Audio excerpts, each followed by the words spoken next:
Hello friends, thanks for tuning into this week's Tech Tip.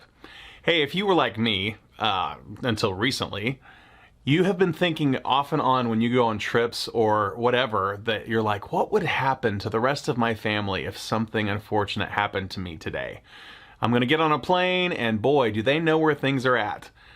Well, if that's the case, like the vast majority of people that I talk to, you can at least take a quick step. It take you 30 minutes to do this, what I'm about to show you today. The simple high-level idea is, why not set up a shared document with all of your family members that has the name and type of accounts you've got anywhere. So not necessarily values like actual dollar amounts and balances of these accounts, but you could say I've got checking accounts here, savings accounts here, online savings accounts here, here's my investment account, and maybe some important contacts like your attorney, your accountant, things like that. So I'm going to walk you through how to set up a Google Doc in Google Drive and then share it with your family members with their Gmail account just by sharing it to their email account. I'm also going to talk about the permissions to view and edit and that kind of stuff. But here we go. The first thing that you're going to want to do to share these documents, I've always recommended Google Drive. There's a lot of different ways you could share these financial documents with your family members.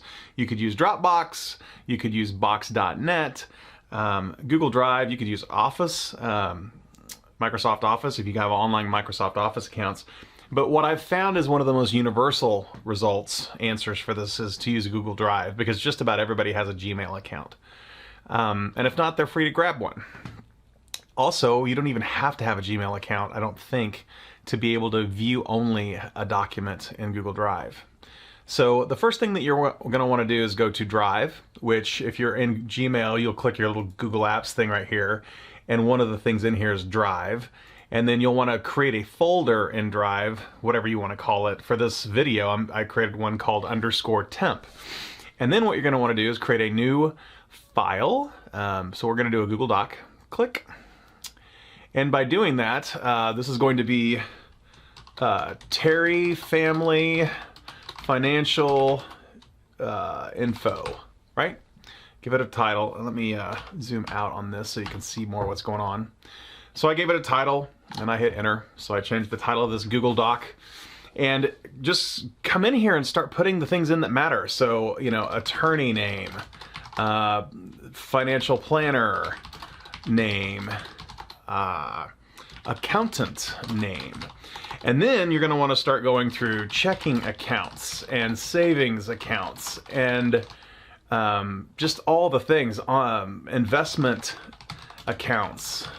Do you have any iBond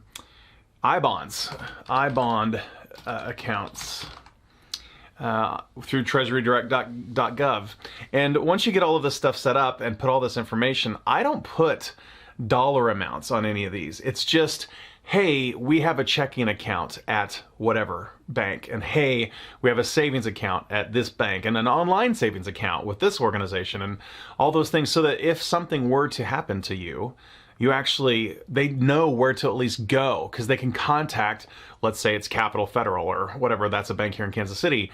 They could contact Capital Federal and say, hey, they had an account here, it's checking their savings account, and then they obviously will have to prove their identity and all those things, but they would know where to at least start. They don't necessarily have your usernames and passwords and your phone for two-factor authentication, all that stuff, but at least they know where to start. So get all of this information without necessarily dollar amounts, but all of the places where you have accounts, and then come up here to this big blue button and click Share. And then what you can do is you can start typing in the Gmail accounts of the family members that you have. So like, for example, I'll just say, make up some names, Tom@test.com, right? Tom@test.com, there he is. I want to make sure Tom has access to this document. And then the next thing you're going to want to do is go over here to the right and choose whether or not they are an editor, meaning they can change the data that's in this document, or viewer only. So what I did to set this up for myself is I made my wife and I editors on our document, but everyone I invited to see it, like my brother and my parents and all that, they have view only access to that, because really all they need to know is where stuff's at. They don't need to go in and change anything. So then you can click send, and that person will then be shared on this document, And you can keep this updated so easily over time. And that's how you would do it in Google. So once you're done with that, I'm going to click done here, and I'm going to go back over to my Drive. I'll just close this down and back over here to Drive. There's that untitled document. I can actually close this and it should update this. Refresh maybe. There, Terry Family Financial Info. And then in the future, as things change, if you close an account or open an account or add new financial instruments or things that need to be shared with your family in case something happens to you, just come into this document and add the information. It is that easy. It doesn't take a long time. When I did this recently, I was going on a trip with Trista. We were going on a cruise and I thought, I have got to just hunker down and get this done. And so it took me about 30 minutes to set up a Google Drive and a Google Doc to share with my family, and they loved it. They thought it was kind of morbid to be thinking that way, but they also appreciated the fact that they had that resource in case something were to happen to us. So if you haven't done this and it's been on your mind for the past week, month, or 5 years, you've been thinking about doing something with this, put time on your calendar this coming weekend or the following weekend, depending on how busy your weekends are, and get this knocked out. It doesn't take a lot of time and you'll feel so good that you got it done. And feeling good, talking about feeling good, if you're not already following my channel, I would really feel good if you followed my channel on YouTube. I put out content like this every single week, pretty much every single week, and it's all brain food, tech tips, and marketing tips just for you. I'm not selling anything, you're not buying anything, and I'm trying to give you as much information and things you can use as I can. Thanks, have a great week.